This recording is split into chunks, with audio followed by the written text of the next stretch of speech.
Sorry, I spoke too soon. So once again, my name is Ariane Hegewisch. I work for the Institute for Women's Policy Research, which is a think tank in Washington, D.C. We do a lot of work on women's economic security and childcare and the role of childcare to help women and families access good jobs and the business case for childcare in terms of retaining and recruiting good staff for companies.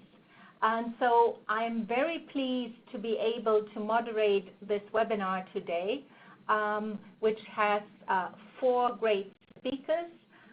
Larry Williams, who's supported service specialist at Oregon Labor and Industry, and Penny Painter from Akana in Oregon, who manages the Oregon Labor and Industry and Department of Transportation Workforce Development Support Services program. Larry and Penny work very closely together. And then you're going to hear from Sadie Wood, who now is a sheet metal apprentice. She also is the mother of 2 girls and received childcare supports, which allowed her to complete a pre-apprenticeship program, and she's going to talk about her experience. And last not least, Christina Daniels, who is an electrician from IBEW Local 48 in Oregon, and she's the co-founder of 2 nonprofits or nonprofit initiatives, one from Oregon's LCSA's Pre-Apprenticeship Childcare Initiative, and one of Labor Little's. The Pre-Apprenticeship Initiative makes childcare supports or reaches out to ensure that people who want to do pre-apprenticeships know about childcare supports and can access them. And Labor Little's is a new initiative that brings together union construction workers with union childcare workers to provide childcare at hours when other centers are closed. Just as probably everybody on the webinar knows, the construction industry is booming, and so is the construction industry in Oregon. And the trades face a recruitment and retention challenge, both because a substantial proportion of the current skilled workforce are very close to retirement and need to be replaced, but also because public owners of projects as well as large private owners increasingly demand a more diverse workforce. Construction jobs are good jobs, and at the moment the workforce is mainly white and mainly male.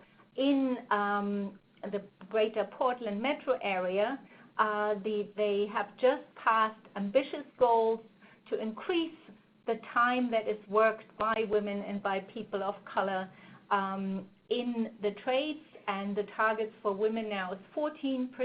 Currently, ours are closer to 7 or 8%, so it's ambitious, but doable. And what is the role in childcare in all of this? Again, maybe not at first perfectly obvious, but thinking about it, almost everybody or a large number of people in their lifetimes are going to give birth, have kids, including men having been fathers. And apprenticeship just happens at a time when many people either have young kids or want to start a family, so childcare is important. And parents in Oregon face a general childcare crisis. Childcare is very expensive and often very hard to find. So cost is one issue, even in an industry such as construction, where in union apprenticeship programs people can make good wages. Childcare the cost can still be a barrier. The second issue specific to the construction industry is that the working hours often require early morning, overtime, weekends, and it's very hard to find that. So in Oregon, the construction industry is very lucky in having a kind of really menu of supports available. that we're going to discuss. And there are three ways in which construction industry or parents working in the construction industry are being supported by Oregon's Labor and Industry Department. The first one is childcare and other supports to improve apprentice diversity in highway construction. And Larry and Penny are going to discuss that. The second one is childcare supports for pre-apprentices. Pre-apprenticeship programs are often free, but you still need to fund yourself while you're doing them. And then the third one is Labor Littles, which helps construction workers find childcare in construction hours. So now, without further ado, I would like to hand over to Larry Williams, who is going to talk about the Department of Industry and Labor support for apprenticeship diversity. Thanks. Thank you. My name is Larry Williams. Just a little bit about myself. I received a master's degree in sociology from the University of Missouri in Columbia before moving to Oregon. And I've been at the Oregon Labor and Industries for 22 years, including the past 9 years managing a program designed to increase diversity in the highway construction trades. So I'm going to give you a high-level overview of our program in general, and with an emphasis on the child care subsidies. Next slide. So the legislation was passed in 2009 to create and fund our program. And then the first interagency agreement between the Oregon Department of Transportation, which provides the funds through, from their highway funds, and the Oregon Labor and Industries to manage the program, was signed in 2010. We put out our first request for proposals in late 2010 and started contracting for most of the services in March of 2011. We limit our services currently to 6 highway trades, although other trades are eligible if the apprentice is actively working on a transportation project. Next slide.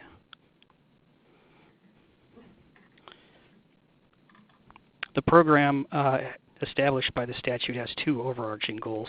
The first is to increase diversity in the highway construction trades, and the second is to prepare applicants for entering apprenticeships in highway construction. It also lists 10 activities, including childcare, but I won't go through them all. Basically, to implement the program, we've organized these activities into 3 stages along the apprentice continuum, from outreach and recruitment, so people would know about highway construction trades, to pre-apprenticeship to help people to more successfully enter the programs, to retention services to help apprentices to move on to journey worker status. Next slide. This program for child care subsidies was modeled after our statewide program for what's called employment-related daycare, also known as ERDC, which is run by the State Department of Human Services. That program is set up to fund low-income families who have incomes below 185% of the federal poverty level. While we've got a couple of apprentices right now that do qualify for ERDC, the income threshold is a little bit low for what many of our apprentices have, even at just starting off. So we provide more generous services. To keep things simple, we started off requiring only a statement of need, that someone had a child under the age of 12 living at home, needing care, and we set a maximum of the subsidies that an apprentice could get at $6,000, which is about $500 a year. But as time went on, the demand increased faster than the available funds. So the services had to become more restrictive.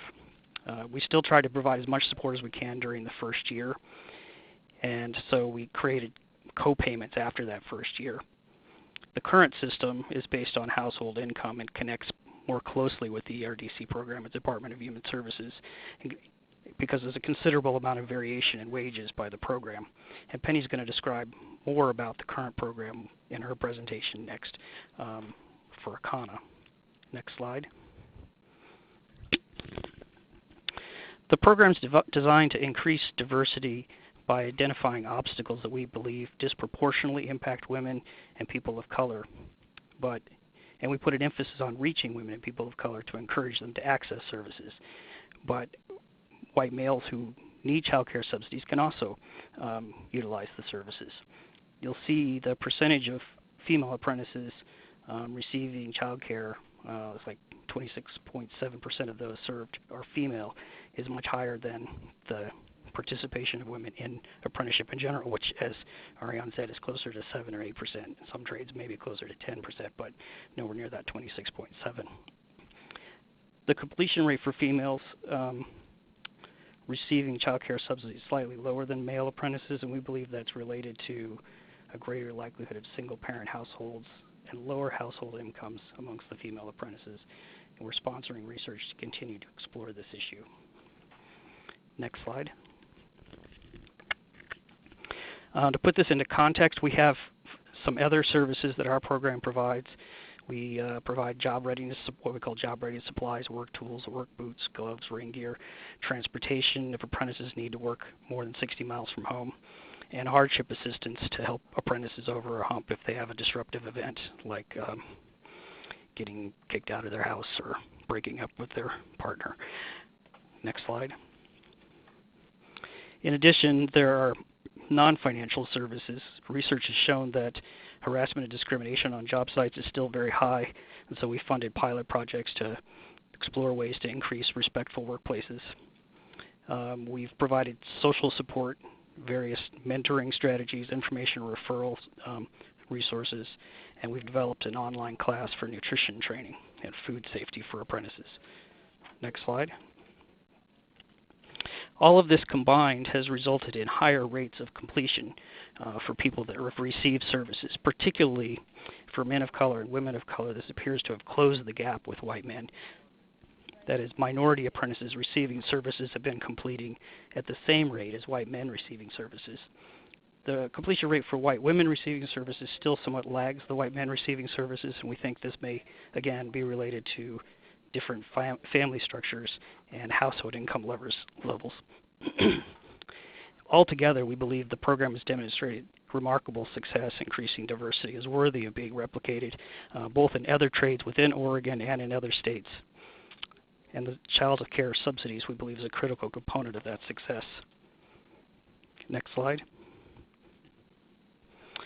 I just touched briefly on the pre-apprenticeship child care, which is also going to be discussed later. We don't fund it through our interagency agreement with ODOT, but the Oregon Labor and Industries did provide funding through a grant they got from the U.S. Department of Labor to set up a pilot project with Labor's Community Services Agency. And we're looking into including some of child care supports in pre-apprenticeship through our contracts in the future. We just put it in our most recent RFP. So with that, I'm going to turn it over to Ariane for the next presenter. Great. Thank you so much, Larry. And we are going to circulate the slides and the details later. And also, please, if you have any questions, type them in. We're coming back to them later. But now I would like to hand over to Penny Painter, who works closely with Larry, and she really does the outreach to apprentices to make sure that they get the services that are available to them. Penny. Thank you, Ariane. Well, just like Larry, I'll introduce myself and tell you a little bit about myself. I am Penny Painter, and I work for Akana Engineering, and we have contracts with the Oregon Department of Transportation through the Bureau of Labor and Industries to provide these support services throughout the state of Oregon and up into Southwest Washington. I'm a carpenter by trade. I worked for 35 years out in the field in many different places in the carpentry trade. And I was a general contractor for 18 years, and I was also a single mom of 3 daughters. And so childcare, you know, finding it and things like that was really peril along the way for me as well. And there were no services to help me, because if you made any money at all, just like Larry was alluding to, then you didn't qualify for the state services. So this is really near and dear to my heart, these programs and helping people. So what we do is we reach out to apprentices in their first and second year for mainly their first year for the support services that Larry was talking about, the tools, boots, and rain gear and things to that effect. And the childcare and the travel services are actually available to the apprentices throughout their apprenticeship training program, as long as they don't reach the cap of the amount of the funding that's available to them. So we reach out to these apprentices out throughout the state through their apprenticeship programs. We have ran ads in newspapers. We've sent out postcards to every first and second year apprentice on the list at the Labor and Industries. We normally now we hang posters. We send out frequently asked questions to training centers and different apprenticeship programs. And we also reach out to pre-apprenticeship programs where people are getting ready to enter the trades so that they know the services are available to them when they're getting ready to start working in their trade. I think the worst thing in the world is for an apprentice to land on the job and not have any tools or have the right gear to wear. And so, like Larry says, and I'm going to probably say that 4 or 5 more times, it's really super important, and I think that this program has created a great success for not just for the program, but for the people in the field as well. So the apprentices, we reach out to them, and we've by far found that the apprentices are the best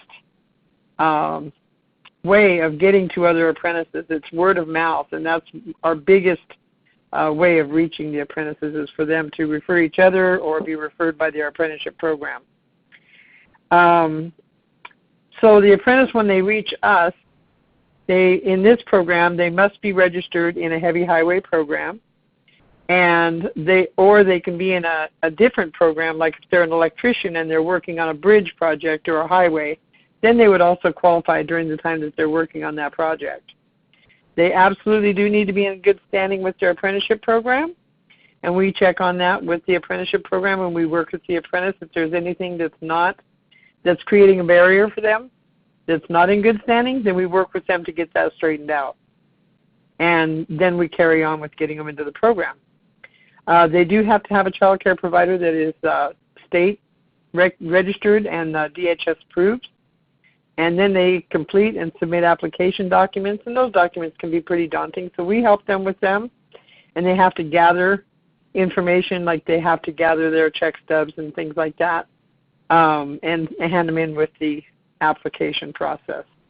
And then following that, because with the child care program, all the documents, we gather all the documents, and then we send them off to a gal at the Department of Human Services who works with us in that component to serve the apprentices and pay the child care. That's what they do. They pay it. We are the liaison between the apprentice and DHS. Next slide, please. So, excuse me. So the apprentices they can qualify for 2 different programs, and that is the DHS, Department of Human Services, employment-related daycare services, and that's when they are in their financial situation is at 185% or lower of the federal poverty rate, then they would qualify for that program. And they can qualify for that program for up to a year, and then we try to make it a smooth transition to transition into the apprentice-related child care. And that's the program that's supported under the BOLI dollars from ODOT. And we work with the apprentice to acquire and get all their ducks in a row. And then we work with them, and they're ready for the call. And it's all reviewed by DHS for the amounts that are not paid by the employment-related daycare. If they do qualify for that program, then the apprentice-related child care pays the copay as long as they're part of the employment-related daycare program. As soon as they move into the apprentice-related child care program, they can actually acquire a copay as they move up. The whole idea is for the apprentice to move up in their time as an apprentice, because every 6 months, if an apprentice has their time in training and their time in the classroom done, then they qualify for what they call a re-rate, which they get a raise. So we're trying to make it so these things coincide. So when the apprentice starts making more money, then they transition into the apprentice-related child care. And when that happens, then they can qualify for different amounts of child care. We're going to get into that in just a second. So they will end up having a copay. For those who qualify for the 100%, then they're reassessed after a 12-month period. And those who qualify for the apprentice-related child care, they're reassessed every 6 months. Next slide, please. So this is what I was talking about here, when they no longer qualify for the employment-related child care at DHS, then the DHS will reassess their household to determine the qualifications for the apprentice-related child care. And as you can see on the screen, the apprentice can qualify for 100%, where the ERDC pays the whole amount, and then they move into the ARCC, and that goes to up to 280%, and that's when we start the apprentice-related child care, pays 75%, and the applicant is responsible for 25% of a copay.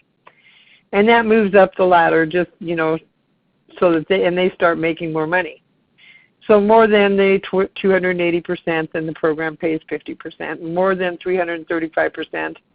And so this is where it kind of ends, is the 335%, once they reach that in the apprentice-related child care, then the program will pay 25% of their child care costs until one of two things happens. Either they journey out, and then that stops the child care payment, or they reach the cap of the funding that is available to them in the program. And so once they journey out, the child care absolutely becomes, stops to an end.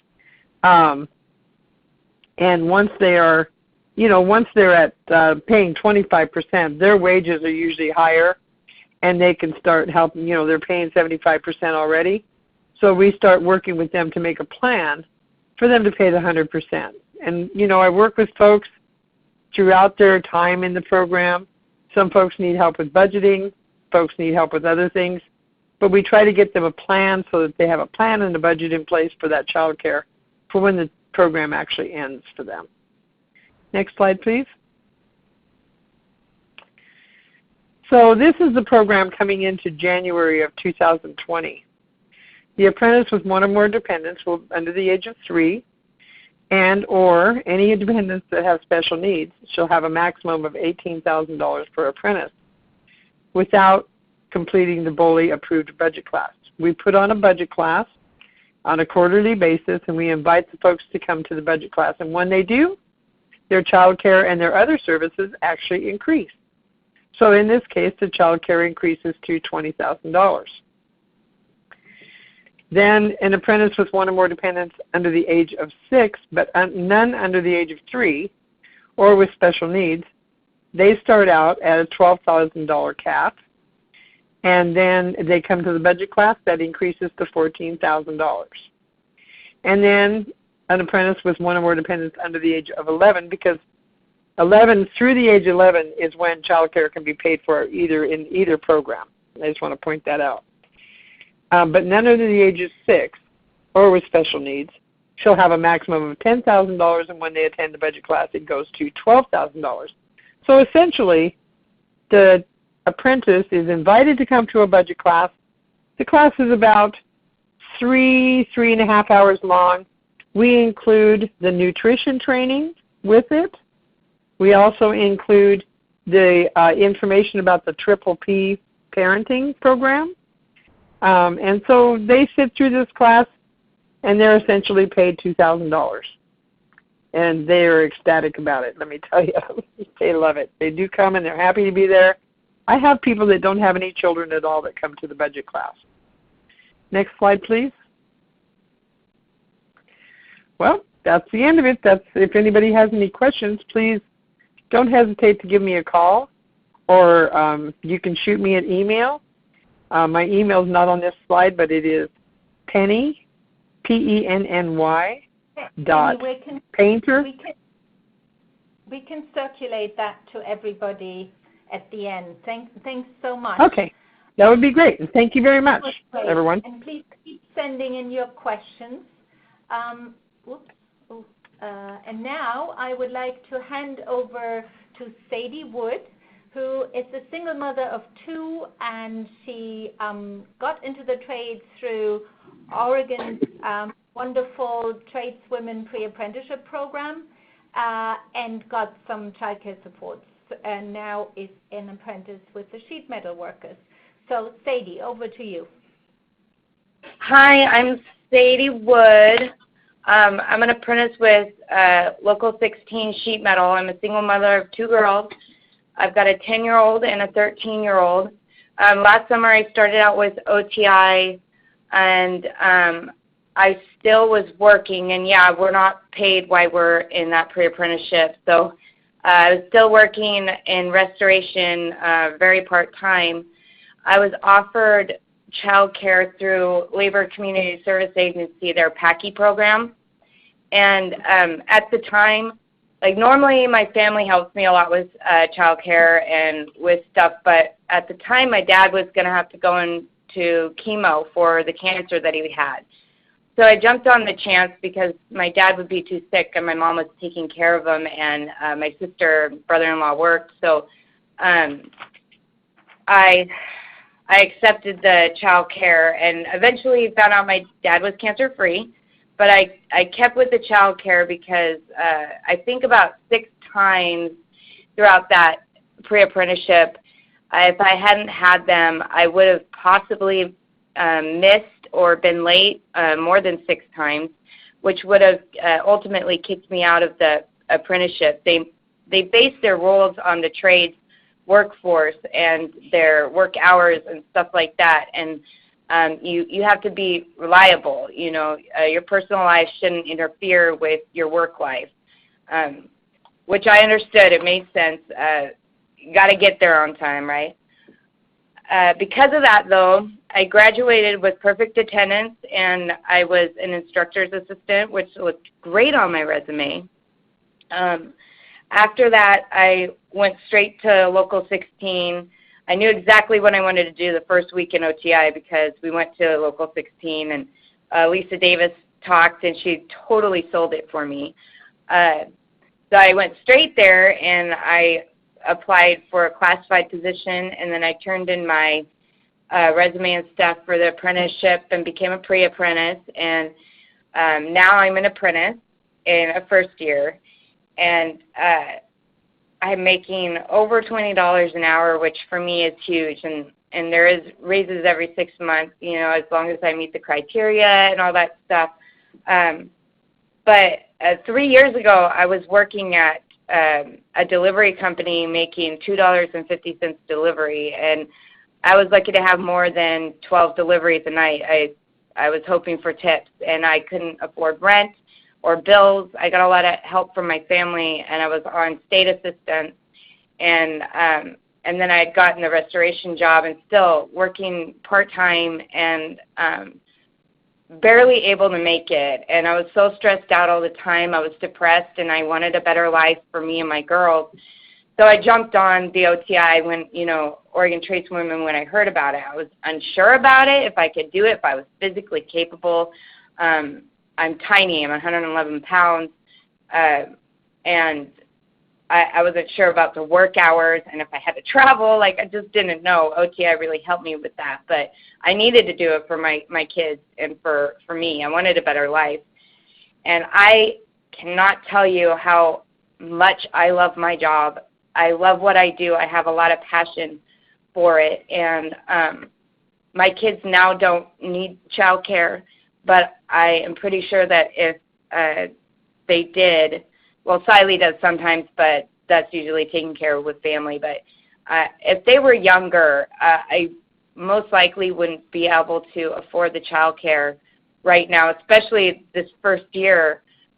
Pre-apprentices only make about $15, and yeah, you don't qualify for state assistance, you know, and then you still have to pay for child care. It just is unbelievable. I was talking to a plumber, and it's like $1,200 for 2 kids.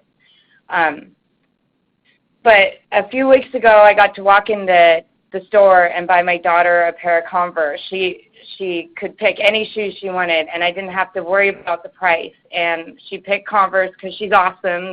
That's my little tiny one up there in my arms. And I am getting them PS4 Pro for Christmas, which I don't play video games, but for me, like, it's a gift to me because I've never been able to afford anything like this. And it's just going to get better. I'm not on government assistance anymore. I can give my kids allowances. But, you know, more than that, like, my daughters are proud of me. I failed the test in boot camp first, and I told them, because I want them to know if you get knocked down, you can get back up.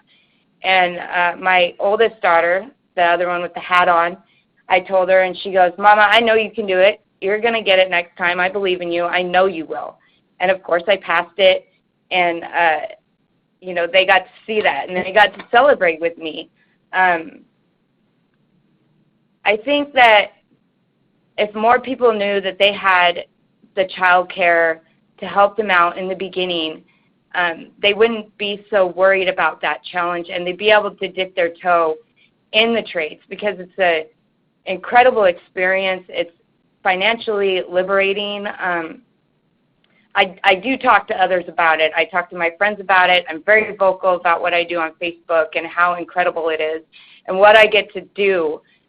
The confidence I have is 10 times what I used to be like, and I am super grateful to the PACCI program, to Oregon Community Service Agency, and the PACCI program for offering me that, because I guarantee you, if I did not have their help, I wouldn't have made it this far. I'm very determined, but I need help, and I know it. So I think that's all I got. Thanks. Well, thank you so much, Sadie. And I think this is a perfect example. You know, sometimes you only need childcare for a little time during a program, during the summer vacation, to get on your feet and to get into good jobs that trades offer. So now, last but least, I would like to hand over to Christina Daniels, who is the co-founder of Labor Littles and an electrician.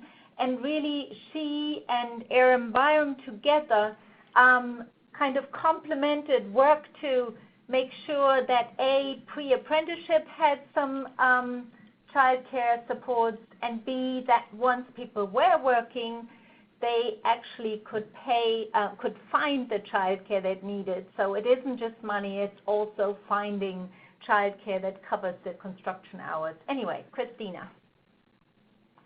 Thank you, Ariane. And yes, I'm Christina Daniels. I'm a member of IBW Local 48 here in Portland, Oregon. I've been an electrician off and on for 27 years.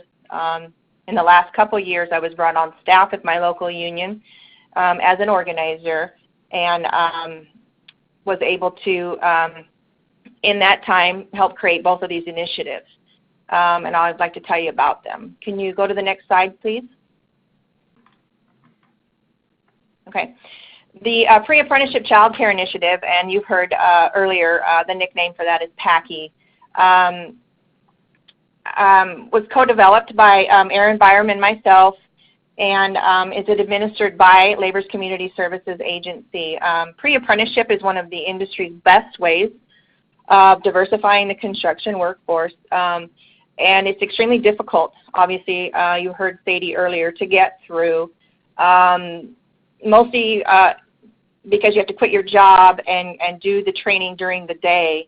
Even though it's free, it's still very difficult. And on top of that, if you have children, it's even more difficult. So what we were finding with NECA IBEW apprenticeship and our new pre-apprenticeship program is we were having a difficult time getting women to apply. Our numbers were low. And so when I reached out to our training director, and I heard that, I wanted to find out why.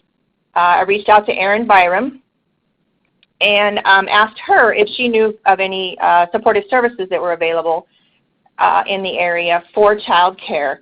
And her and I decided together that we would do some research, finding that there were none, and gathered several of the pre-apprenticeship programs in the greater Portland area together, sat them down and started asking questions, and found out that child care was the #1 barrier for women entering the trade.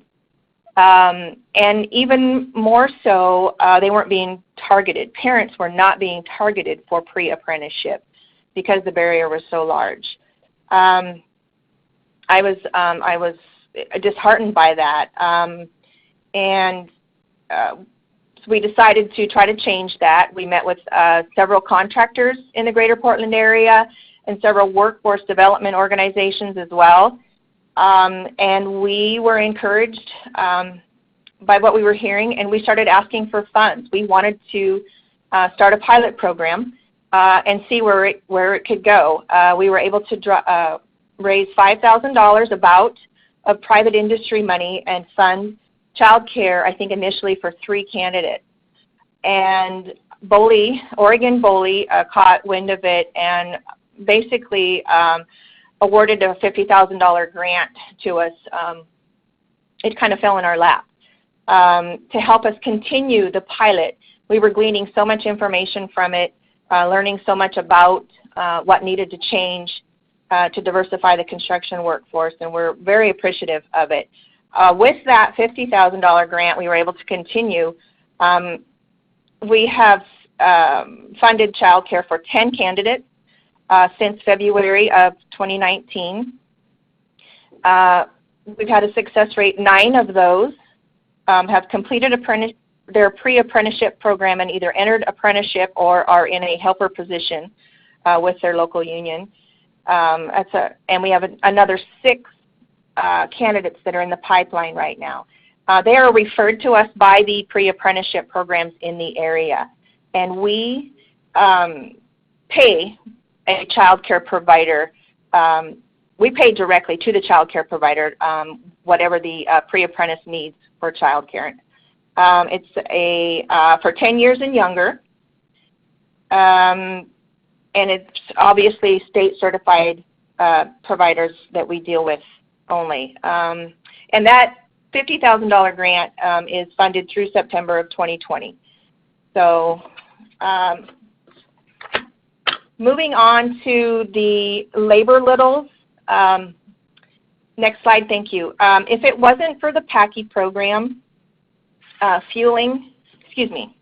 doing the research with the PACCI program has basically fueled a greater nonprofit that we're creating called Labor Littles.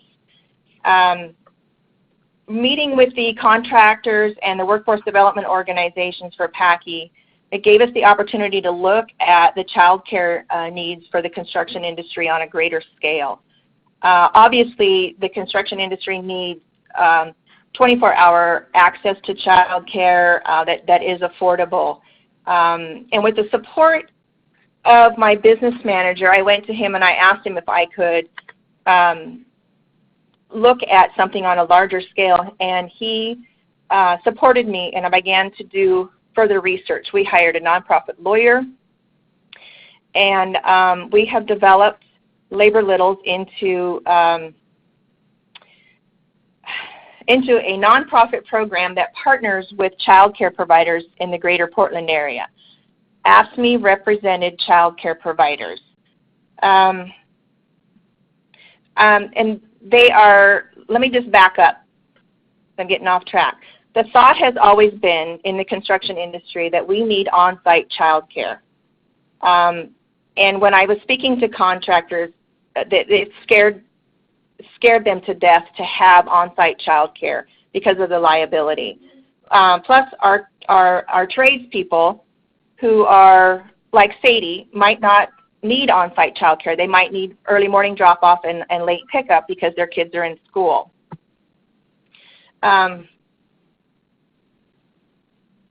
So we reached out to AFSCME, the local union in the greater Portland area that represents the in-home child care provider. or owner of the child care center. We began to build a relationship with them. We told them what our needs are, and they told us how they could help with those needs. And now Labor Littles is developing into a nonprofit that has begun to partner with those AFSCME represented providers, and they are catering to our workforce needs, or the construction workforce needs. We have 3 providers currently that are offering 24-hour availability in the greater Portland area, and they offer transportation to and from local schools. We're currently raising funds to secure slots for more of our tradespeople all over the greater Portland area, and we're essentially building a giant network. Let's see here. The unique thing about Labor Littles is it's for everyone. It's for journeymen, apprentices, pre-apprentices, material handlers, helpers, male, female, doesn't matter of color, okay? However, we also have a diversity element or an equity element angle to Labor Littles, and that is through Labor's Community Services Agency and the 501c3 aspect.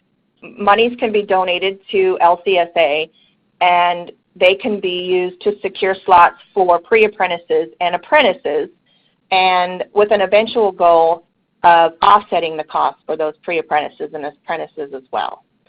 So we kind of have the best of both worlds through Labor Littles. Currently, we have raised $35,000 partly from the industry and from a donation, a gift donation. Most of that is being used to continue to develop the program, lawyer fees and things, but we hope to begin securing slots early next year. That's my goal. And however, we're already referring because the need is so great. Next slide, please. With the $50,000 grant, Labor's Community Services Agency was able to hire a part-time administrator for PACCI, Jackie Witt. She is a previous tradeswoman herself, and she is the current contact. If anybody has any questions after this about the PACCI program, and her information's there. And if anybody has questions about the Labor Littles program, you can contact myself. And I think that's it. Thank you so much, everybody, for the presentations. And now I'm going to pass on some questions. Just to say first, there are some fairly technical questions. If we don't get through everything, we will make sure that they're included in whatever we send out. So the first question is, how long do apprenticeships usually last? And it's between, say, 2 and 5 years, I think, of the trades that are covered, but the childcare supports, I guess, are capped at a certain level.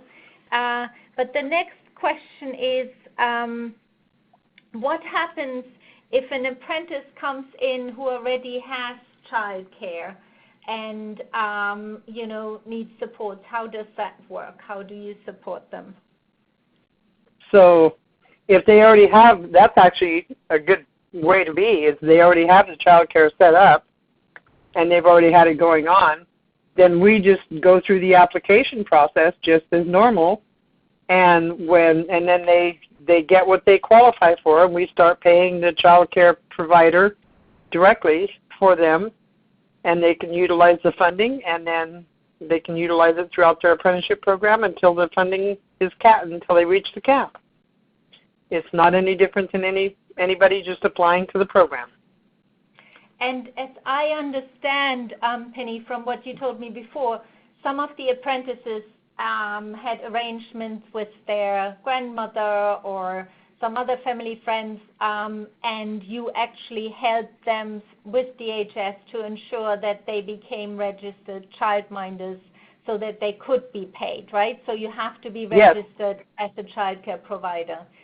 You have to be registered with the state of Oregon and as a DHS provider, but that is definitely doable. It's actually easier for a family member to become a DHS registered provider than it is other entities. But yes, we do. We help. If they prefer to do it that way, then we have. This last year, we've actually helped 2 of the apprentices with a family member getting able to DHS approved. Mm-hmm. And are the child care providers paid directly, or is just the money go through? Yeah, they're paid directly. Yes. Okay. Next question. Is there a similar program in Southern California or anywhere else?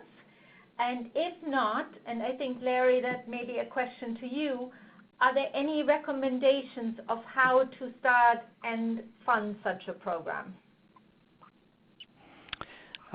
So I'm not familiar with what they may have in Southern California. In terms of the program we have, it's funded through highway funds, the allocation of highway funds that the state gets. The U.S. Department of Transportation allows states to spend up to 0.5% of those funds for the purposes of supportive services for workforce development and helping small businesses that are owned by women, people of color.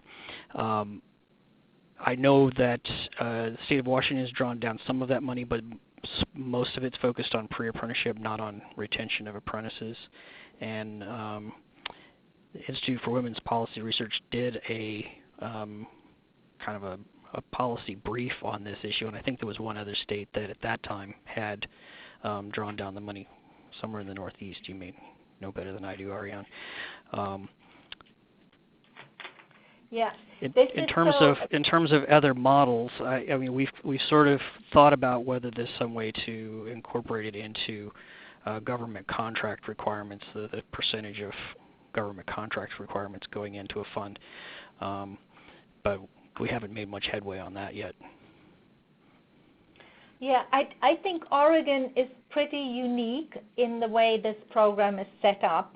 In the early 90s, there were more states who actually actively pulled down the 0.5% from the highway funds to fund diversity initiatives and help particularly women access the trades.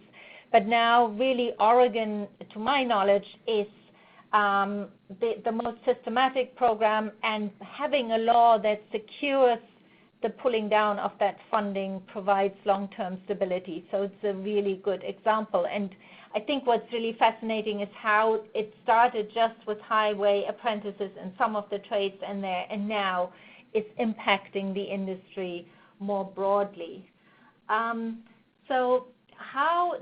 Next question. How does quality factor into the child care assistance? And also, are the providers given any additional enhanced pay for being open in the early hours or, at weekends not during normal business hours in a way? I don't know who wants to answer that. Christina, maybe? Okay. With the Labor Little program, I'm going to answer it from that aspect.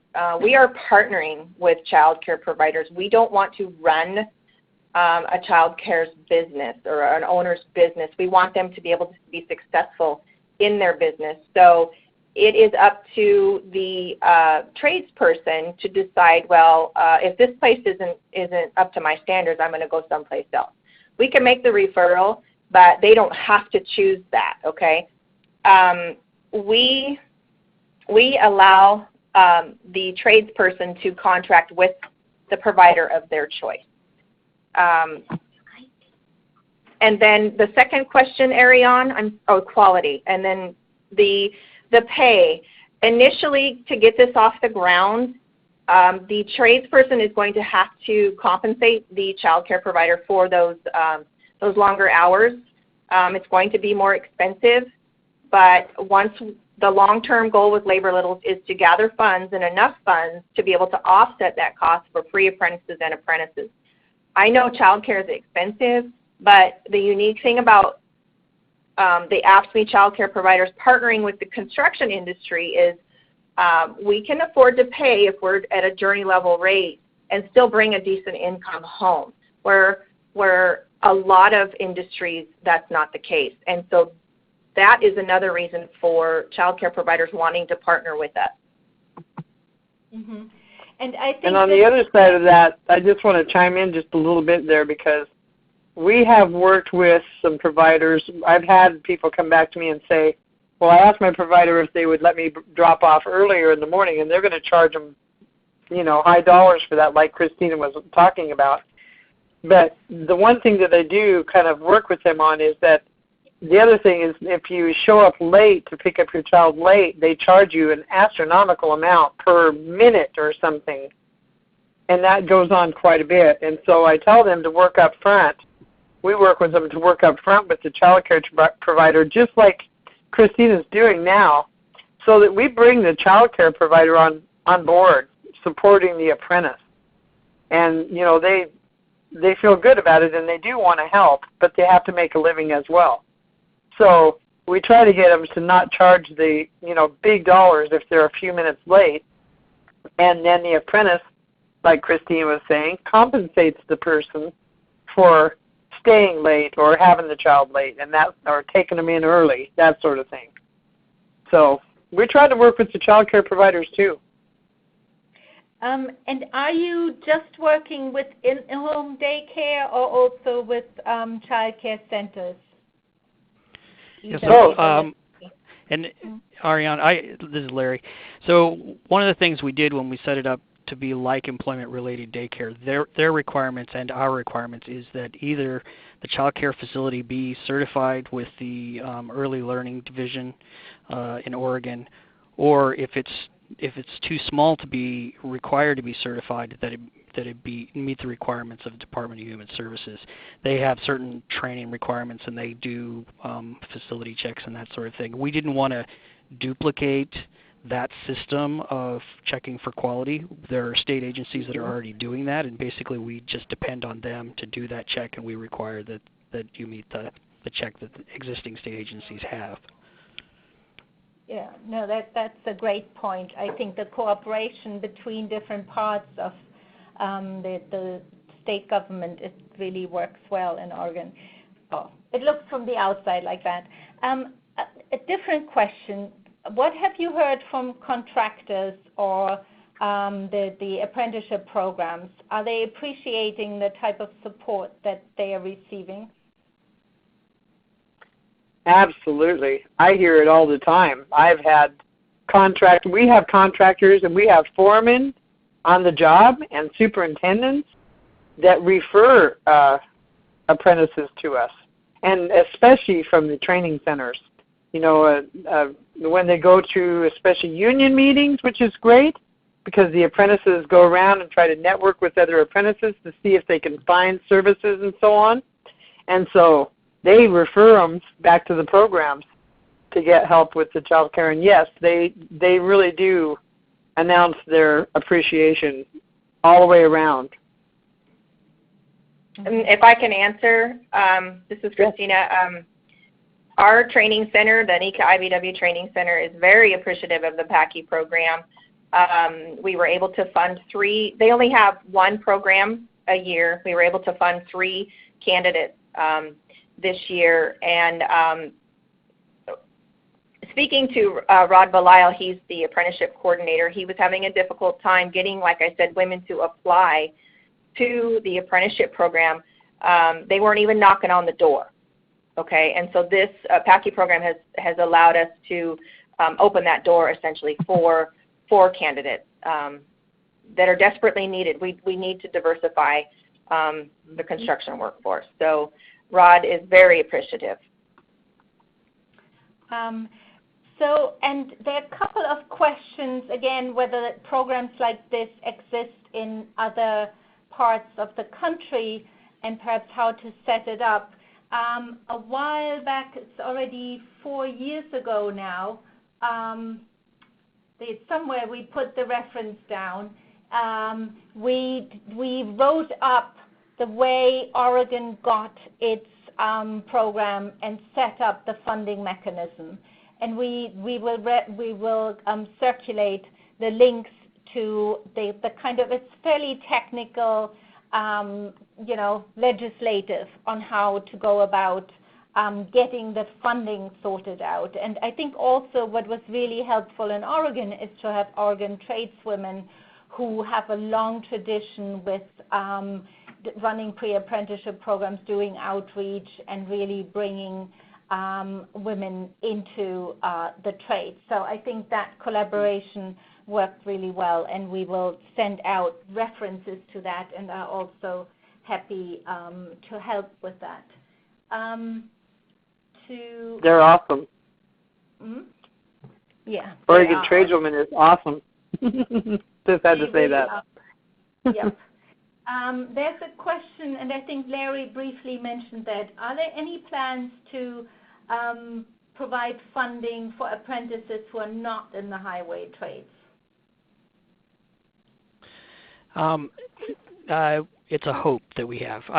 We put in a bill the last legislative session, and it didn't make it through. But a lot of bills don't the first time around. So I think the trick is going to be figuring out the funding mechanism, and then making sure that the critical partners are sort of like on board to do that. But I do think that it's an important issue because people that go through a pre-apprenticeship program and get, say, into a carpenter or an ironworker program right now can qualify for childcare. But then if you go into a sheet metal program like the pre-apprentice who spoke earlier, or if you go into a roofer program or a bricklayer program, you wouldn't qualify for the childcare. So there's this kind of a disparity there, and a little bit of a market issue where we're maybe driving some people into trades that are not their preferred one because they'd be able to get supports, and then away from other trades. So that's going to affect the affirmative action plans, I think, and the ability of women and people of color to get into those other trades.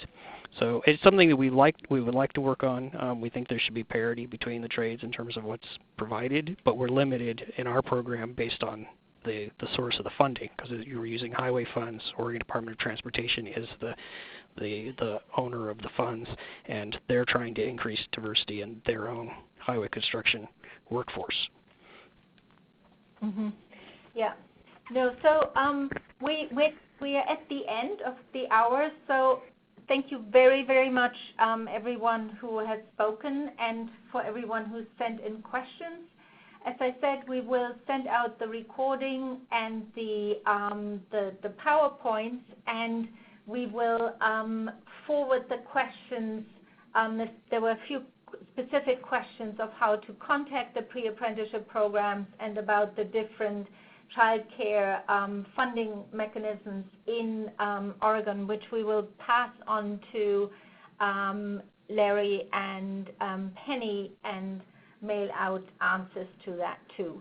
So once again, thank you very much, and have a wonderful holiday. And as I said at the beginning, what Oregon is doing and how it builds on the different elements and how it's firing out is really inspirational, but it's clearly also doable.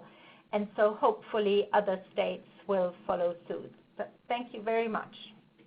Thank you, Ariane, for hosting the program. We really appreciate you as well. Thank you. Bye-bye, everybody. Whoops. Bye-bye. Thank you. Please stand by.